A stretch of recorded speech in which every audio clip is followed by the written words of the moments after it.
भाइयों और बहनों, यीशु मसीह के नाम में आप सभी लोगों को जय मसीह की नमस्कार व सादर प्रणाम। कैसे हैं आप लोग? उम्मीद करते हैं प्रभु के आशीर्वाद से आप लोग कुशल पूर्वक, आनंदित व स्वस्थ होंगे। आप सभी लोगों को मेरा उत्साह बढ़ाने के लिए, मेरे चैनल को सब्सक्राइब करने के लिए व मेरे वीडियो शेयर करने के लिए बहुत बहुत हृदय की गहराइयों से धन्यवाद। आज का हमारा विषय है सुखी कैसे रहा जाए।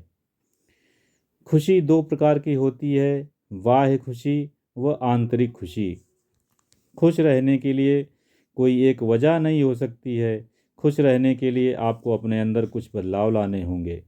और सबसे बड़ी बात यह है कि हमें अपनी सोच को सकारात्मक रखना होगा। सकारात्मक सोच खुश रहने में बहुत ही लाभदायक है और महत्वपूर्ण है। सबसे बड़ी बात यह है कि खुशी हमें बाहर से कभी नहीं मिल सकती है। खुशी को हमें अपने अंदर तलाशना होगा। अगर आप अंदर से खुश नहीं हैं तो बाहरी चीज़ें कैसी भी हों और कितनी भी आकर्षक हों, आपको आंतरिक खुशी नहीं दे सकती हैं। सुख के बारे में रामचरितमानस में कहा गया है, पहला सुख है सुंदर काया, दूजा सुख है घर में माया। सुखी रहने के लिए हमारा शरीर स्वस्थ होना चाहिए और हमें आर्थिक रूप से भी समृद्ध होना चाहिए। शरीर को स्वस्थ रखने के लिए मेरे विचार से 2-3 बातें आवश्यक हैं। पहली बात, आपको चिंता मुक्त होना पड़ेगा। इसके बारे में मैं पहले वीडियो मोक्ष में बातें कर चुका हूँ। इसका लिंक डिस्क्रिप्शन में दे दिया है। आप मेरा पहला वीडियो मोक्ष देख सकते हैं। यदि आप चिंता मुक्त हैं तो दूसरी बात जो आवश्यक है वह है कि खान पान हमारा सही होना चाहिए। खान पान का मतलब अच्छे खाने पीने से ही नहीं है, बल्कि इसके अलावा ये भी होना चाहिए कि हमें किसी प्रकार की नशे की लत नहीं होनी चाहिए और हमारा जीवन नशा मुक्त होना चाहिए। चिंता का विषय में बाइबिल का एक वचन मैं पढ़ना चाहूँगा, पहला पतरस 5:7। इसमें लिखा है कि अपनी सारी चिंता उसी पर डाल दो, क्योंकि उसको तुम्हारा ध्यान है। अब मैं आगे बात शांति के विषय में करूँगा। अगर आपको शांति का अनुभव है और शांत रहते हैं तो आप शांति के साथ जीवन जीते हैं। शांति के विषय में बाइबिल का एक वचन मैं पढ़ना चाहूँगा, यूहन्ना 14:27। इसमें लिखा है कि यीशु मसीह कहते हैं, मैं तुम्हें शांति दिए जाता हूँ, अपनी शांति तुम्हें देता हूँ। जैसे संसार तुम्हें देता है, मैं तुम्हें नहीं देता। तुम्हारा मन व्याकुल न हो और न डरे। यहाँ पर मैं वचन के बारे में चर्चा करूँगा कि यीशु मसीह जब बादलों पर जाने लगे तो उन्होंने अपने चेलों से कहा कि मैं तुम्हें शांति दिए जाता हूँ। मुझे नहीं लगता है कि इतिहास में यीशु मसीह के अलावा और कोई दूसरा उदाहरण है जिसमें कोई इतना शांतिपूर्वक रहा हो, जिस व्यक्ति को इतना कष्ट व इतनी पीड़ा दी गई हो और यहाँ तक कि तड़प कर प्राण त्याग दिए हुए और वह अशांत ना हुआ हो। जिसके पास शांति होगी वही दे सकता है। यीशु मसीह ने कहा कि जो शांति मैं तुम्हें देता हूँ वह तुम्हें संसार या कहीं दूसरी जगह से नहीं मिल सकती है। इसलिए तुम लोग न तो व्याकुल हो, परेशान हो और न ही डरो। सुखी रहने के लिए और शांति बनाए रखने के लिए हमें एक और बहुत ही महत्वपूर्ण काम करना चाहिए, और वह काम यह है कि हमें जितना हो सके नकारात्मक सोच वाले व्यक्तियों से दूरी बनाकर रखनी चाहिए। बाइबिल की पुराने नियम की पुस्तक नीति वचन में बहुत सारे ऐसे वचन हैं जिनमें ऐसे व्यक्तियों और उनके साथ रहने के नुकसान को वर्णन किया गया है। जिनमें से कुछ वचन जो मुझे अच्छे लगते हैं उनका मैं उल्लेख करना चाहता हूँ। नकारात्मक और सकारात्मक ऊर्जा के बारे में पिछला वीडियो मैं बना चुका हूँ। यदि आपने मेरा वह वीडियो नहीं देखा है तो वह वीडियो ज़रूर देखें। उसका और बाकी के 2 वीडियोज़ जिनको मैंने अपलोड किया है उनका लिंक मैंने डिस्क्रिप्शन में दे दिया है। अब बात करते हैं कि नीति वचन में क्या बताया गया है। सबसे पहले मैं नीति वचन अध्याय 12 का 20 से 23 तक के वचन के बारे में कहना चाहूँगा। इस वचन के अनुसार बुरी युक्ति करने वालों के मन में छल रहता है, परंतु मेल की युक्ति करने वालों को आनंद होता है।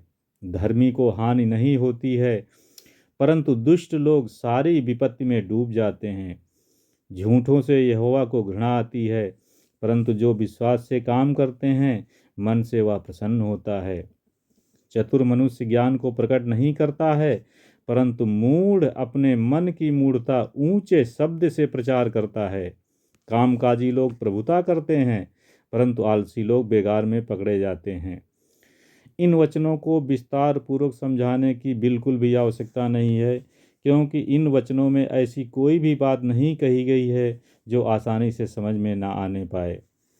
आगे हमें अपनी संगति किस प्रकार के लोगों के साथ रखनी चाहिए, इसके बारे में नीति वचन 13 का 20 वचन कहता है कि बुद्धिमानों की संगति कर, तब तू भी बुद्धिमान हो जाएगा, परंतु मूर्खों का साथी नष्ट हो जाएगा। नीति वचन 14 का 7 कहता है कि मूर्ख से अलग हो जा, तू उसके ज्ञान की बात न पाएगा। इसके बाद नीति वचन के ही एक वचन में बताया गया है कि हमारा कब नाश होगा और कब हमें महिमा मिलेगी, अर्थात सम्मान को प्राप्त करेंगे। वह वचन नीति वचन 18 का 12 है, जिसमें लिखा है कि नाश होने से पहले मनुष्य के मन में घमंड और महिमा पाने से पहले नम्रता होती है। घमंड को किसी परिस्थिति में भी अच्छा नहीं कहा जा सकता है, क्योंकि घमंड के बारे में कहा जाता है कि घमंड किसी का बरकरार नहीं रहता है। घमंड सभी का किसी न किसी दिन टूट अवश्य जाता है। कहा जाता है कि घमंडी व्यक्ति के पतन का कारण उसके स्वयं का घमंड ही होता है, और एक कहावत है कि शेर को सवा शेर मिल ही जाता है। सुखी रहने के जो मूल मंत्र मेरे विचार से हैं, उनका एक बार फिर से रिव्यू कर लेते हैं। सुखी रहने के लिए हमें अपनी सोच सकारात्मक रखनी होगी। वह सकारात्मक व बुद्धिमान लोगों की संगति में रहना पड़ेगा।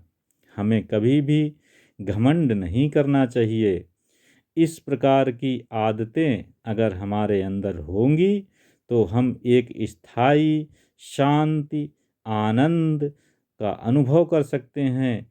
इसके अलावा हमें बाइबल के सिद्धांत के अनुसार अपने विरोधी के लिए भी कोई भी द्वेष अपने मन में नहीं रखना चाहिए, बल्कि उसकी सद्बुद्धि के लिए परमेश्वर से प्रार्थना करनी चाहिए और अपनी सोच में भलाई को हमेशा सर्वोपरि रखना चाहिए और प्रभु पर हमेशा विश्वास रखना चाहिए। एक बात और अंत में मैं कहना चाहूँगा कि हमारी आशीषें तब तक पूरी नहीं हो सकती हैं जब तक कि हमारे मन व हृदय में किसी के लिए भी बैर भाव द्वेष व जहर होगा।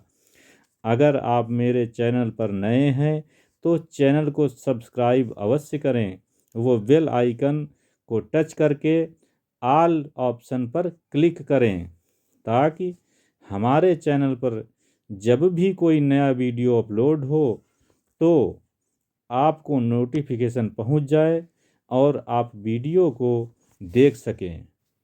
अगर आपको मेरा यह प्रयास थोड़ा सा भी अच्छा लगा हो तो वीडियो को शेयर करें, लाइक करें व कमेंट करें।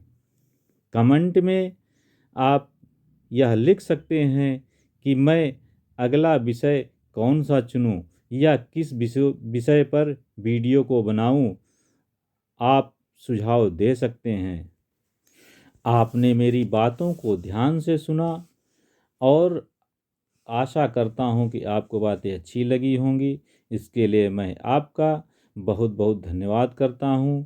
जय मसीह की सभी भाइयों बहनों को बहुत बहुत धन्यवाद। Thank you.